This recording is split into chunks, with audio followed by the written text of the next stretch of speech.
Hi, I'm Nick Jenkins and I'm a cognitive hypnotherapist, and that means that I want to help you to live the sort of life that you want to live.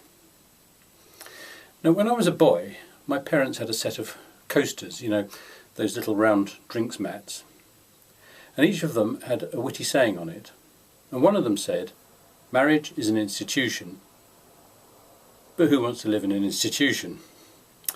And the funny thing is, out of all those mats, that's the only one that I remember. And I was thinking about this just recently when we went to this really lovely wedding. It was in a pretty little church in North Yorkshire, and there was that moment, the one where the bride and the groom, the newlyweds, turned to leave after the marriage ceremony, when I felt really surrounded by love. Everybody in that church, even the old cynics, had that gooey look on their faces, all full of warmth and hope for the future. And at that moment, everyone there felt committed to that institution of marriage.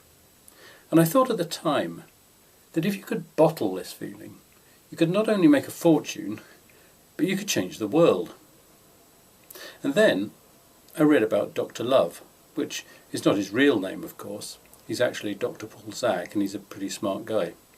Professor of economics, psychology and management, and a professor of neurology.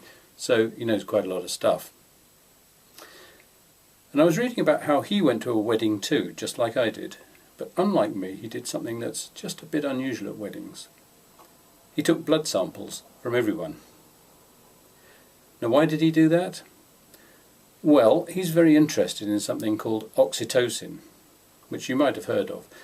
You might remember that it's the hormone that helps to create the bond between new mothers and their babies.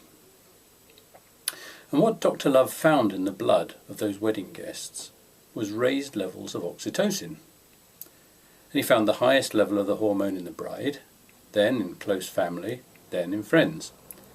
It was what he described as a human solar system, with the bride as the sun at the centre of it all.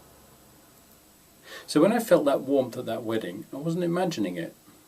What I was feeling was an oxytocin surge. And oxytocin isn't just for childbirth and weddings, because it's what Dr. Zak calls the moral molecule. And when we're feeling the oxytocin, we're more trusting, we're kinder, we're more likely to help others and to be nice to them. It's been described as a kind of social glue. When you do something kind or helpful for someone and you get that nice warm feeling, well, that's what we're talking about here. And the brilliant thing about it is that by being kind to others, you're actually being kind to yourself. And that isn't some kind of wishy-washy thing. Dr. David Hamilton, who's a British scientist and researcher, not the radio DJ, has proved that raising levels of oxytocin is good for your heart and can help you to live longer and healthier. He has this nice image of what happens when you carry out an act of random kindness. He says it's like when you toss a pebble into a pond, and as the ripples spread out, they touch each of the water lilies in that pond, a bit like that. Which is a nice thought. And you can do that too. You can help yourself and change the world, even if it is just one person at a time. A friend of mine posted on Facebook recently that he saw a man get out of his car when it was stuck in traffic in the rain and fetch his umbrella from out of the back.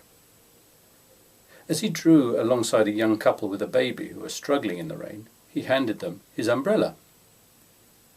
Now that's a pretty random act of kindness, and it didn't just help that couple, because it made the man with the umbrella feel good, it made everyone watching, including my friend, feel good, and it even made me feel good when I read about it on Facebook. Now that's a lot of ripples, a lot of people feeling better about themselves. So why not make it a part of your everyday life too? Making a point of doing something kind, something different every day. Because by being selfless, you can actually help yourself to live a longer, healthier life. Give it a go. Feel that love and spread it. Pass it on and enjoy that nice, warm feeling, because it really is good for you.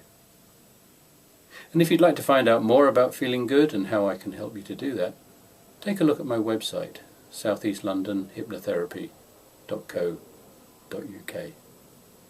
Thanks very much.